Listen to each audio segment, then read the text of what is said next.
당장 내 눈앞에서 비켜. 결혼식장 정문 앞은 꽃장식이 화려하게 빛나고 있었어요. 축하객들이 웃으며 사진을 찍고 안내방송이 들릴 때마다 분위기는 더 들떠 보였죠. 그런데도 주인공인 오정희는 발걸음이 가볍지 않았습니다.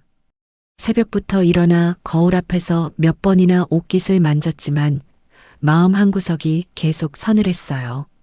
오늘은 딸이 시집가는 날이었고 오정희는 그 사실 하나로만 버텨온 세월이 길었습니다. 평생 청소 일을 하며 딸을 키웠고 딸이 사람답게 살길 바라는 마음으로 자신은 늘 뒤로 물러서 있었어요. 그래서 오늘만큼은 딸의 엄마로서 당당히 정문으로 걸어 들어가고 싶었습니다. 속으로 생각했죠. 그래, 오늘은 나의 딸의 결혼식이니 누구 눈치 볼 일 없어. 정문 앞에서 오정희는 잠시 숨을 고르며 가방끈을 잡았습니다. 그때 웨딩홀 직원 한 명이 다가와 조심스럽게 길을 묻는 척하며 다른 쪽을 가리켰어요. 직원의 표정은 어딘가 불편해 보였고 말끝은 계속 흐려졌습니다. 오정희는 처음엔 단순한 안내라고 생각했어요. 주차가 복잡하니 가족 대기실로 빠르게 안내하려는 걸로 여겼죠. 하지만 직원이 안내한 곳은 정문이 아니라 건물 옆쪽, 사람들이 잘 지나지 않는 좁은 통로였습니다. 통로 끝에는 서비스용 출입구처럼 보이는 작은 문이 있었고 그 앞에 관계자 외 출입 금지 같은 문구가 붙어 있었어요. 오정희는 순간 심장이 내려앉는 느낌을 받았습니다. 여기가 어디지? 내가 왜 여기로 와야 하지? 속으로 그렇게 되뇌었죠. 직원은 도착하자마자 어색하게 웃으며 잠시만 기다리시면이라고 말했습니다. 그 말이 끝나기도 전에 멀리서 구두 소리가 또각또각 들렸어요. 고개를 돌리자 잘 차려입은 중년 여성이 빠른 걸음으로 다가오고 있었습니다. 그녀는 딸의 시댁 쪽 어른, 그러니까 사돈이 될 사람이었습니다. 오정희는 마음속으로 반가움과 긴장이 동시에 올라왔어요. 그래도 예의를 갖춰 인사하려고 몸을 낮췄습니다. 안녕하세요. 제가 정희 엄마 오정희라고 말하려는 순간 그 여자는 인사도 받기 전에 눈길을 먼저 위아래로 훑쳤습니다. 오정희의 구두끝, 손톱, 가방 손잡이, 그리고 옷깃까지요. 그 시선이 마치 먼지를 털어내듯 차갑게 스치고 지나갔습니다. 사돈은 주변을 한번 둘러본 뒤 목소리를 낮췄습니다. 어머님, 오늘은요. 오정희는 멍하니 웃어 보였어요. 아, 여기로요? 가족은 정문으로 말을 잇는 순간 사돈의 입술이 아주 짧게 올라갔다 내려갔습니다. 그리고 그 다음 말이 나왔죠. 어머님 직업이 청소일이시라고 들었어요. 괜히 말이 나올 수도 있고 어머님도 불편하실까 봐요. 그 말이 끝나는 순간 오정희의 귀가 멍해졌습니다. 축하 음악이 저 멀리서 들리는데 마치 물속에서 듣는 소리처럼 둔탁했어요. 오정희는 웃음을 지으려 했지만 입꼬리가 움직이지 않았습니다. 무엇보다 서로 편해요라는 말이 가슴을 찔렀어요. 마치 자신이 불편한 존재라는 뜻 같았죠. 내가 불편한 존재라고? 나는 오늘 내 딸 결혼식에 온 엄마인데. 오정희는 순간 딸의 얼굴이 떠올랐습니다. 딸이 이 말을 들었다면 가만히 있었을까? 사람들이 웃고 카메라 플래시가 터지고 신부 친구들이 손을 흔드는 모습이 보였습니다. 그런데 그 안에 딸은 보이지 않았어요. 오정희는 자신이 그 안에 들어갈 수 없는 사람처럼 느껴졌습니다. 제가 뭘 잘못했나요? 라는 말이 목구멍까지 올라왔지만 끝내 나오지 않았습니다. 여기서 울거나 따지면 딸의 결혼식이 망가질까봐 두려웠죠. 여기로 들어오시면 바로 가족석 쪽으로 안내할게요. 그 말이 더 잔인했어요.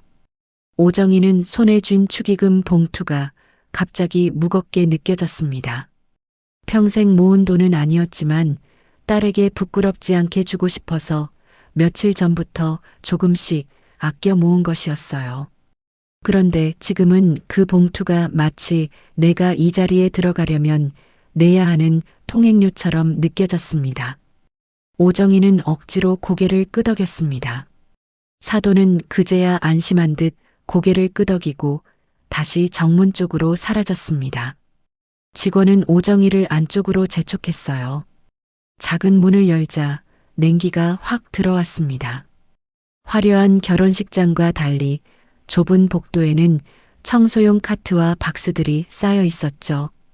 오정희는 그 풍경이 너무 익숙해서 더 괴로웠습니다. 평생 자신이 걸어다닌 길과 똑같았거든요. 나는 결국 이런 데가 어울리는 사람인가 속으로 그렇게 생각하며 오정희는 천천히 걸음을 옮겼습니다. 복도 끝에서 웨딩홀의 환한 불빛이 새어나왔습니다. 그 불빛이 마치 다른 세상처럼 멀게 느껴졌어요. 오정희는 문 앞에서 잠시 멈췄습니다. 손끝이 떨렸고 가슴 한가운데가 서늘하게 비어있는 느낌이 들었습니다. 그러면서도 한 가지 생각이 스쳤죠. 오늘 이 굴욕을 나는 평생 기억하겠지. 오정희는 그때 처음으로 깨달았습니다. 이 결혼식은 딸의 시작이면서 자신에게는 끝일 수도 있다는 걸요. 오정희의 삶은 늘 새벽에서 시작됐습니다. 해가 뜨기 전 도시가 아직 잠들어 있을 때 집을 나서는 일이 익숙했어요. 남들이 보기엔 하루의 끝이었지만 오정희에게는 하루의 시작이었습니다. 건물 안에 불을 하나둘 켜며 걸레를 적시고 물기를 짜내는 손놀림은 수십 년 동안 몸에 밴 동작이었죠. 허리를 굽히는 각도, 계단을 오르내릴 때 숨을 고르는 타이밍까지 몸이 먼저 알고 움직였습니다. 누가 가르쳐 준 것도 아니고 자랑할 일도 아니었지만 오정희는 이 일로 가족을 먹여 살렸습니다. 그것 하나만으로도 충분하다고 믿었어요. 남편이 갑작스럽게 세상을 떠난 뒤 선택의 여지는 없었습니다.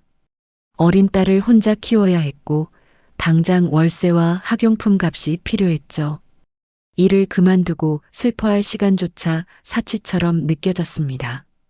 장례가 끝난 다음 날에도 오정희는 다시 빗자루를 들었습니다. 바닥을 쓸며 눈물이 떨어졌지만 아무도 보지 않는 새벽이었기에 괜찮다고 스스로를 다독였어요. 그날 이후로 오정희는 울고 싶을 때마다 더 열심히 바닥을 닦았습니다. 눈물이 먼지와 함께 사라질 거라고 믿었거든요.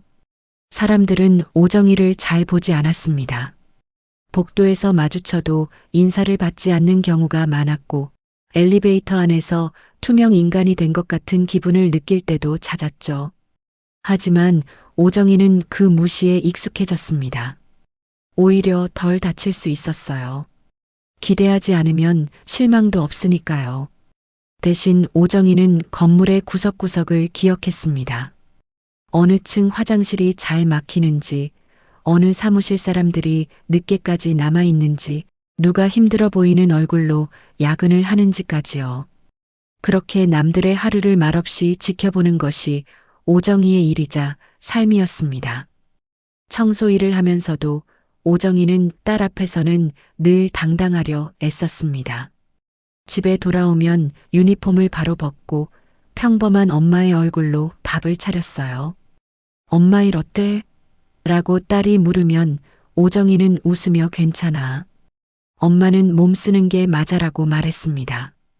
사실 허리는 늘 욱신거렸고 손마디는 겨울마다 갈라졌지만 딸에게만큼은 그런 모습을 보이고 싶지 않았습니다. 딸이 엄마를 부끄러워하지 않길 바랐거든요. 명절이나 학교 행사 때면 마음이 복잡해졌습니다.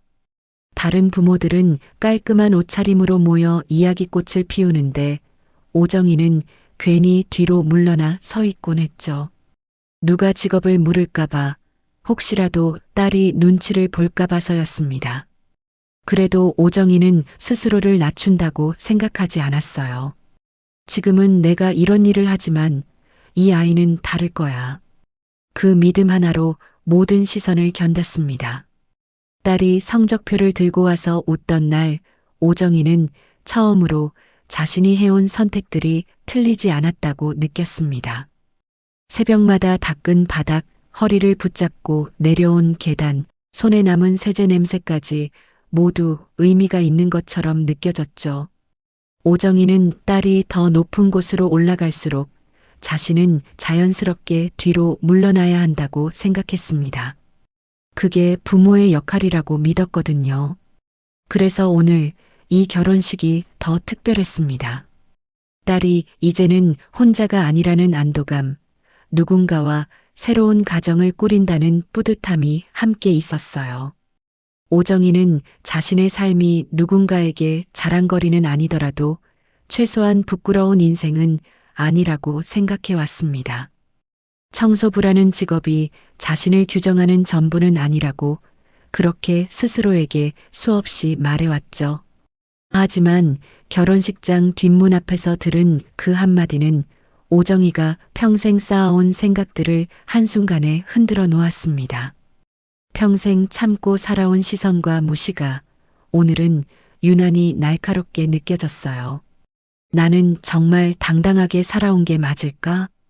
오정희는 걸레를 쥐던 손과 축의금 봉투를 쥔 손이 겹쳐지는 기분을 느꼈습니다. 그 손으로 딸을 키웠고 그 손으로 오늘 이 자리에 왔다는 사실이 갑자기 서글퍼졌습니다. 오정희는 잠시 눈을 감았습니다. 복도 끝에서 들려오는 결혼식 음악이 다시 귀에 들어왔어요. 그 소리는 축하 같기도 하고 멀어지는 신호 같기도 했습니다. 그리고 오정희는 아직 알지 못했습니다. 이 하루가 자신의 지난 인생을 다시 돌아보게 만드는 시작이 될 줄은요. 오정희에게 딸은 삶의 이유였습니다. 하루를 버티는 힘이었고 내일을 포기하지 않게 만드는 유일한 약속 같은 존재였죠. 딸이 초등학생이던 시절 오정희는 늘 잠든 아이의 얼굴을 보고 집을 나섰습니다. 아침밥을 차려주지 못하는 날이 많았지만 대신 책상 위에 작은 메모를 남겼어요. 엄마 늦어.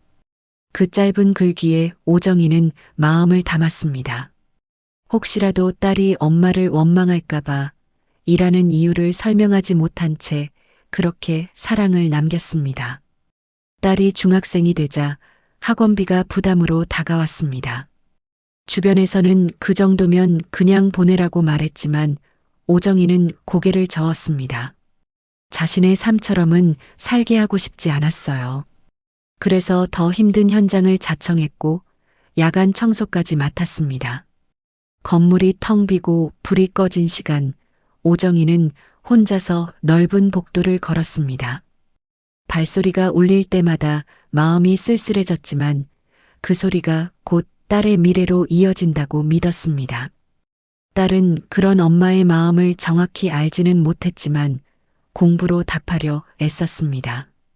시험을 잘 봤다는 말 한마디에 오정희는 그날 허리 통증도 잊었습니다. 성적표를 받아들고 기뻐하는 딸의 얼굴을 보는 순간 오정희는 속으로 다짐했어요. 이 아이가 나 때문에 고개 숙이는 일은 없게 하자. 그래서 딸 앞에서는 절대 힘들다는 말을 하지 않았습니다. 몸살이 나도 손이 갈라져 피가 나도 엄마 괜찮아라는 말만 반복했죠. 고등학교 시절 딸은 점점 말수가 줄어들었습니다. 사춘기라 여겼지만 어느 날 딸이 조심스럽게 묻던 질문이 마음에 남았습니다. 엄마, 우리 집은 왜 항상 이렇게 바빠? 그 질문에 오정희는 웃으며 넘겼지만 속으로는 가슴이 철렁 내려앉았습니다. 혹시 딸이 자신의 삶을 부끄러워하는 건 아닐까? 혹시 친구들 앞에서 엄마 이야기를 숨기고 있는 건 아닐까? 그런 생각이 들 때마다 오정희는 스스로를 다잡았습니다. 괜찮아. 딸이 대학에 합격하던 날 오정희는 일을 하다 말고 화장실에 숨어 울었습니다. 그 눈물은 슬픔이 아니라 안도였습니다. 이제는 조금 숨을 쉬어도 된다는 생각이 들었거든요. 딸이 집에 와서 엄마 덕분이야 라고 말했을 때 오정희는 괜히 손사래를 쳤습니다. 그 말을 그대로 받아들이면 그동안의 고단함이 한꺼번에 쏟아질 것 같았어요. 그래서 내가 잘해서 그래라며 웃어넘겼습니다. 딸이 취업을 하고 좋은 사람을 만나 결혼 이야기를 꺼냈을 때도 마찬가지였습니다. 오정희는 기뻤지만 동시에 불안했습니다. 사돈은 어떤 사람들일지, 자신의 직업을 알게 되면 어떤 표정을 지을지, 그런 생각이 머릿속을 스쳤지만 딸 앞에서는 내색하지 않았습니다. 딸의 행복에 그림자를 들이우고 싶지 않았기 때문이죠. 오정희는 결혼 준비 내내 한 발 물러서 있었고 필요한 것이 있으면 말없이 도와주었습니다. 그러나 마음 한켠에서는 늘 같은 질문이 맴돌았습니다. 나는 이 아이 인생에서 언제까지 뒤로만 물러나야 할까? 딸을 위해 선택했던 수많은 순간들이 떠올랐습니다. 일을 택했던 날들, 침묵을 선택했던 시간들, 스스로를 낮췄던 기억들 말이죠. 그 선택들이 틀렸다고는 생각하지 않았지만 오늘만큼은 그 모든 선택이 자신을 여기까지 데려온 건 아닌지 의문이 들었습니다. 결혼식장 뒷문 앞에서 기다리며 오정희는 딸의 이름을 조용히 불러보았습니다. 아무도 듣지 못하게 입술만 움직여서요. 그래도 너는 행복해야 한다. 그 생각 하나로 또다시 마음을 눌렀습니다. 하지만 그 순간 오정희는 알지 못했습니다. 자신이 선택해온 침묵이 오늘만큼은 너무 무겁게 자신을 짓누르고 있다는 사실을요. 상견례 날 오정희는 평소보다 더 일찍 집을 나섰습니다. 옷장 앞에서 한참을 서서 옷을 고르다 결국 가장 무난한 옷을 꺼냈어요. 새 옷을 사기엔 형편이 부담스러웠고 그렇다고 너무 낡은 옷을 입고 가고 싶지도 않았습니다. 거울 속 자신의 모습을 보며 오정희는 몇 번이나 어깨를 펴고 숨을 고르며 연습했습니다. 괜찮아. 그렇게 스스로를 다독였죠. 약속 장소에 도착했을 때 사돈 부부는 이미 자리에 앉아 있었습니다.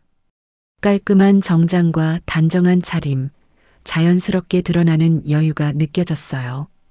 인사를 나누는 순간 그들의 시선이 잠깐 오정희의 옷차림과 손으로 향했다가 금세 사라졌습니다.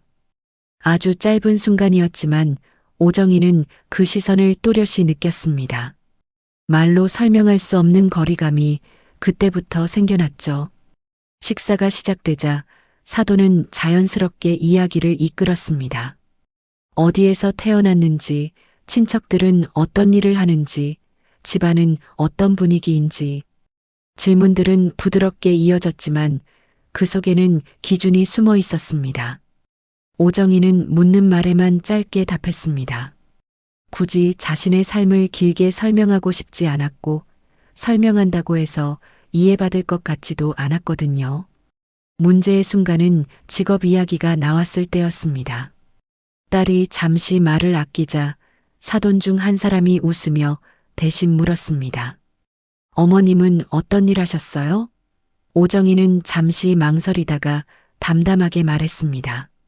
청소 일했습니다.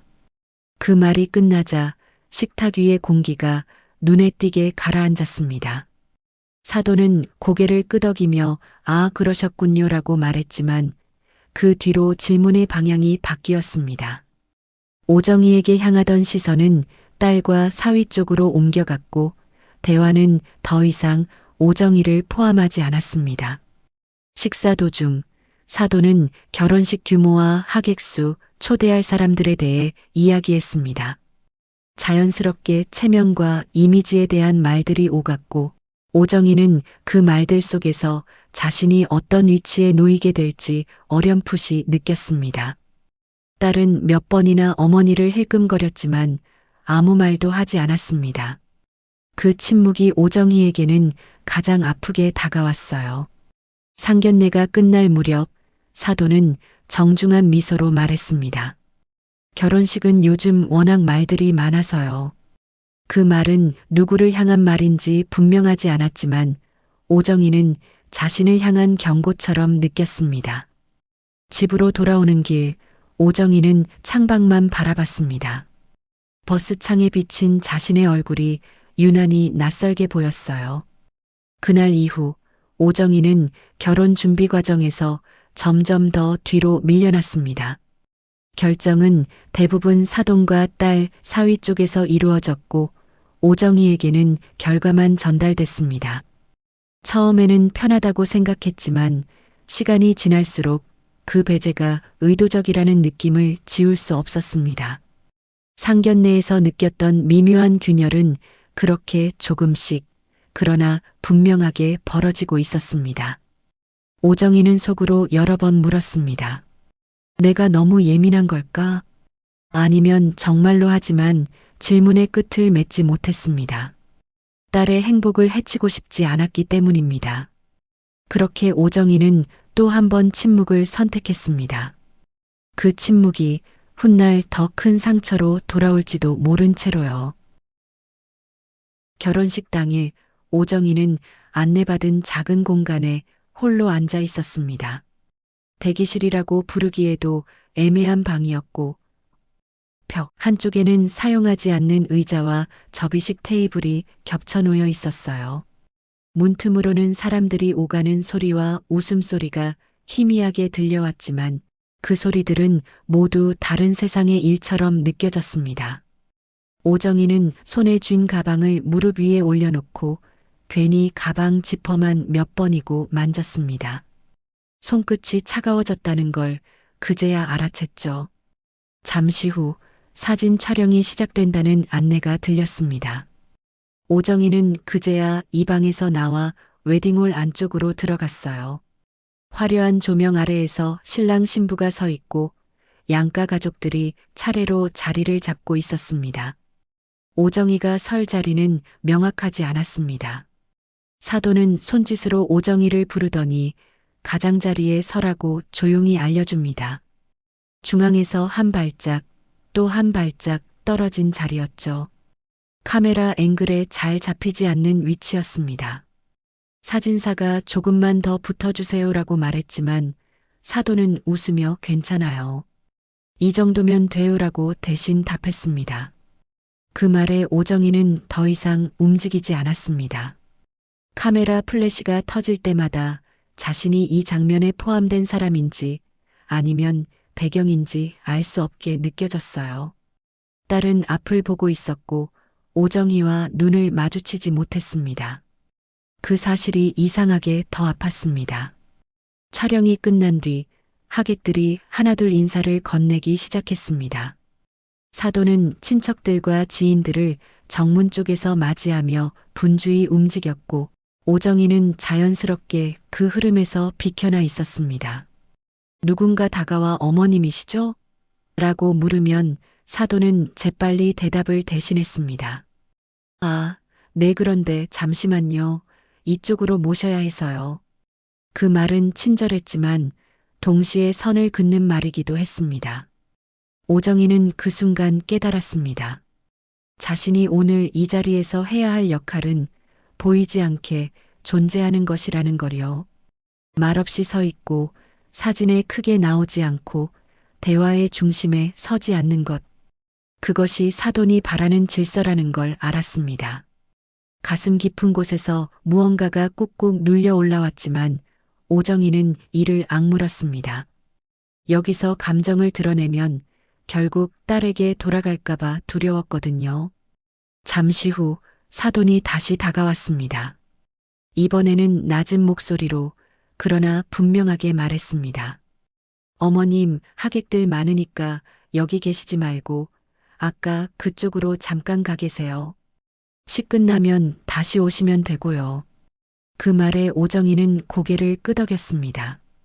이미 거절할 힘도 이유를 묻고 싶을 마음도 남아있지 않았습니다. 사람들 사이를 지나 다시 뒤쪽으로 걸어가는 동안 오정희는 자신이 점점 작아지는 느낌을 받았습니다. 뒷문 근처에 도착하자 처음 안내받았던 그 좁은 복도가 다시 눈에 들어왔습니다. 청소 도구들이 놓여 있고 바닥에는 발자국이 어지럽게 남아 있었죠. 오정희는 그 풍경이 너무 익숙해서 한숨이 나왔습니다. 평생 일하며 보아온 장면과 다르지 않았으니까요. 결국 나는 여기로 돌아오는 사람이구나. 그런 생각이 스쳤습니다. 그 순간 오정희의 가슴 한가운데가 서서히 식어갔습니다. 분노나 슬픔보다 먼저 찾아온 감정은 수치심이었습니다. 누군가에게 욕을 들은 것도 소리를 지른 것도 아닌데 존재 자체가 부끄러운 것이 된 기분이었어요. 오정희는 벽에 기대어 잠시 눈을 감았습니다. 그리고 조용히 속으로 말했습니다. 그래, 오늘은 이 정도면 됐다. 그 말은 체념이었고 동시에 결심의 시작이었습니다. 오정희는 잠시 그 자리에 서 있다가 천천히 몸을 돌렸습니다. 웨딩홀 안쪽에서 다시 음악 소리가 커졌고 사회자의 목소리가 또렷하게 들려왔어요. 식이 본격적으로 시작되고 있다는 신호였습니다. 사람들은 모두 안으로 향하고 있었지만 오정희의 발걸음은 반대쪽을 향했습니다. 누구 하나 붙잡지 않았고 붙잡을 이유도 없어 보였습니다. 그 사실이 오히려 더 선명하게 다가왔습니다. 가방 속에서 축의금 봉투를 꺼내 손에 쥐었습니다.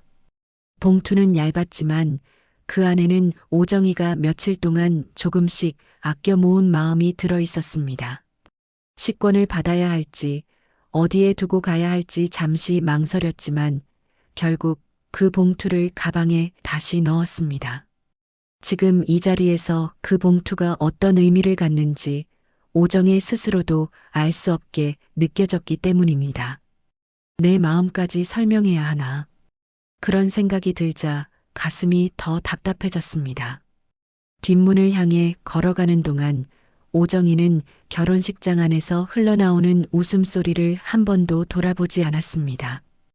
혹시라도 돌아보면 다시 참고 들어가야 할 것 같았어요. 그러면 또다시 자신을 작게 만들어야 할 것 같았습니다. 그래서 고개를 숙인 채 복도를 곧장 걸었습니다. 발걸음 소리가 유난히 크게 울렸지만 아무도 신경 쓰지 않았습니다. 문을 나서자 바깥 공기가 차갑게 느껴졌습니다. 화려한 장식도 축하 인사도 없는 뒷골목 같은 공간이었어요. 오정희는 그제야 깊게 숨을 들이마셨습니다. 가슴이 꽉 막혀 있던 것이 조금 풀리는 느낌이었죠. 그 순간 핸드폰이 진동했습니다. 딸에게서 온 메시지일지도 모른다는 생각에 화면을 확인하려다 결국 꺼내지 않았습니다. 지금 그 얼굴을 보면 다시 마음이 흔들릴 것 같았거든요. 건물 밖 벤치에 잠시 앉아 오정희는 손을 바라봤습니다. 평생 일하며 굳어진 손, 세제에 닳아 거칠어진 피부가 그대로 보였습니다. 예전에는 그 손이 부끄럽지 않았습니다. 오히려 자랑스러웠죠. 이 손으로 딸을 키웠고 삶을 지탱해 왔으니까요. 그런데 오늘은 그 손이 괜히 더 초라해 보였습니다. 오정희는 손을 꼭 쥐었다가 다시 천천히 폈습니다. 아니야, 내가 잘못한 건 없어. 그렇게 스스로에게 말해보았습니다.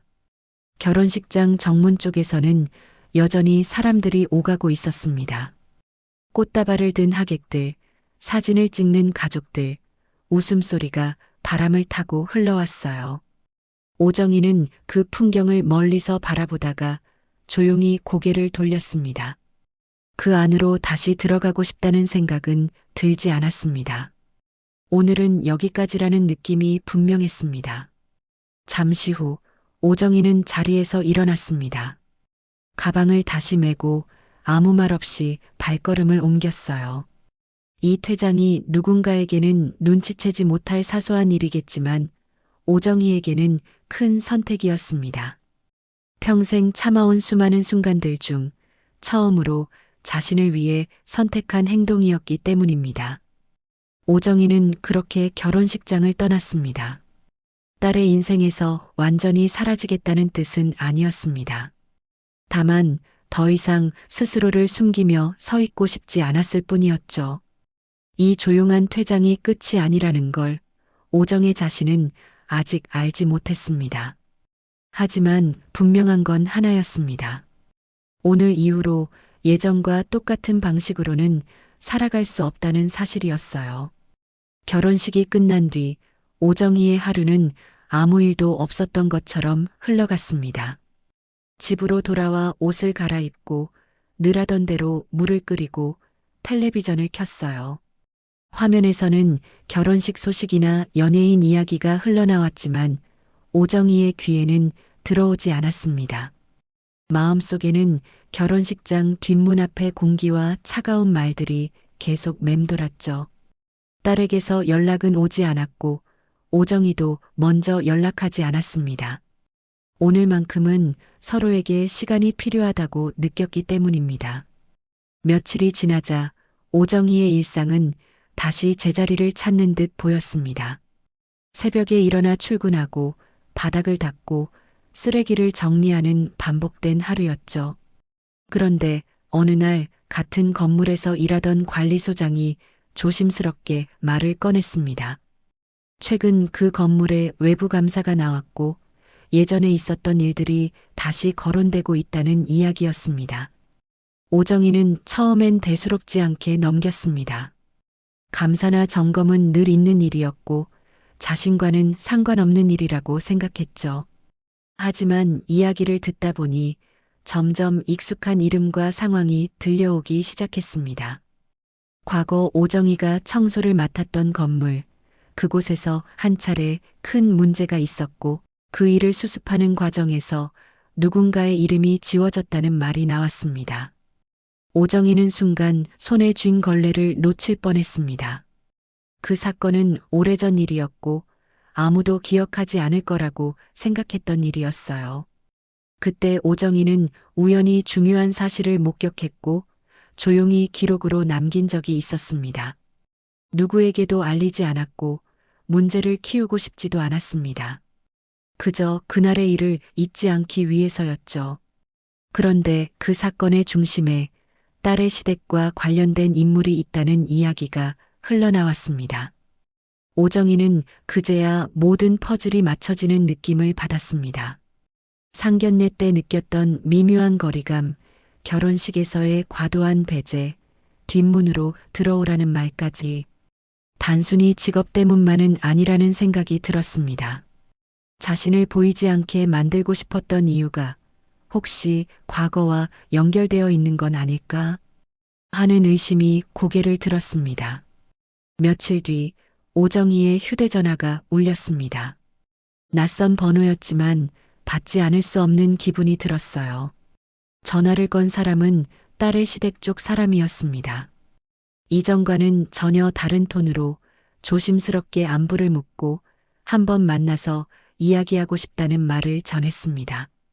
그 목소리에는 분명한 긴장과 조급함이 섞여 있었습니다. 오정희는 잠시 말을 잇지 못했습니다. 결혼식 날에는 보이지 않던 태도였기 때문입니다.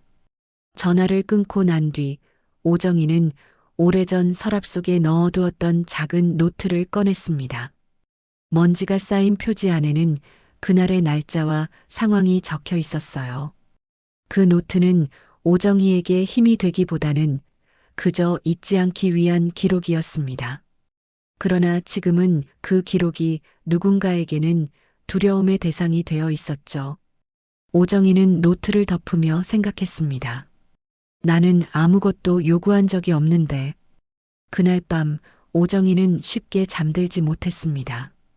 분노보다는 씁쓸함이 더 컸어요. 자신을 뒷문으로 몰아세운 사람들이 필요해지자 태도를 바꾸는 모습이 허무하게 느껴졌습니다. 오정희는 이 상황이 통쾌해야 할지 더 슬퍼해야 할지 알 수 없었습니다. 다만 한 가지는 분명했습니다. 이제 선택권은 자신에게 있다는 사실이었죠. 다음 날 아침 오정희는 출근길에 잠시 발걸음을 멈췄습니다. 유리문에 비친 자신의 얼굴을 바라보며 생각했습니다. 이번에도 조용히 넘어갈까 아니면 그 질문의 끝을 맺지 않은 채 오정희는 다시 걸음을 옮겼습니다. 답은 아직 정해지지 않았지만 이번만큼은 예전처럼 자동으로 침묵을 선택하지 않겠다는 마음이 분명하게 자리 잡고 있었습니다. 오정희는 약속 장소로 향하는 발걸음을 천천히 옮겼습니다. 이전과 달리 마음이 급하지 않았어요. 무엇을 요구해야 할지도 무엇을 증명해야 할지도 정해놓지 않았습니다. 그저 한 번은 있는 그대로의 자신으로 그 자리에 서고 싶다는 생각뿐이었죠. 카페 안으로 들어서자 사도는 이미 자리에 앉아 있었습니다. 며칠 전과는 전혀 다른 얼굴이었어요. 표정에는 긴장과 불안이 동시에 묻어 있었습니다. 사도는 먼저 고개를 숙이며 말을 꺼냈습니다. 결혼식 날의 상황에 대해 사과 비슷한 말을 했고 오해였다는 표현도 덧붙였습니다. 말은 조심스러웠지만 그 속에는 여전히 체면을 지키려는 흔적이 남아 있었습니다. 오정희는 그 말을 조용히 듣고만 있었습니다. 중간에 끼어들지도 감정을 드러내지도 않았어요. 오히려 차분하게 그들의 눈을 바라봤습니다. 그 시선이 그날 결혼식장에서 느꼈던 시선과는 완전히 달랐습니다. 사도는 돌려 말하며 과거 이야기를 꺼냈습니다. 오래전 건물 이야기, 정리되지 않았던 문제, 그리고 혹시라도 오정희가 알고 있는 것이 있다면 도움을 받고 싶다는 말까지 이어졌습니다. 그 순간 오정희는 모든 것이 분명해졌습니다. 자신을 숨기려 했던 이유, 갑자기 태도가 바뀐 이유가 한 줄로 연결됐어요. 하지만 오정희는 노트 이야기를 꺼내지 않았습니다. 그 기록을 무기로 쓰고 싶지 않았기 때문입니다. 오정희는 잠시 생각하다가 천천히 입을 열었습니다. 자신은 누군가를 협박하거나 거래할 생각이 없다고, 그럴 필요도 없다고 말했습니다. 다만 한 가지만은 분명히 하고 싶다고 덧붙였습니다.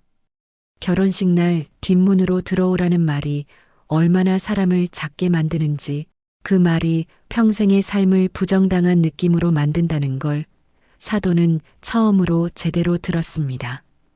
오정희의 목소리는 높지 않았지만 흔들리지 않았습니다. 사도는 말없이 고개를 끄덕였습니다. 사과의 말이 이어졌지만 오정희는 그 사과를 붙잡지 않았습니다. 대신 딸 이야기를 꺼냈습니다.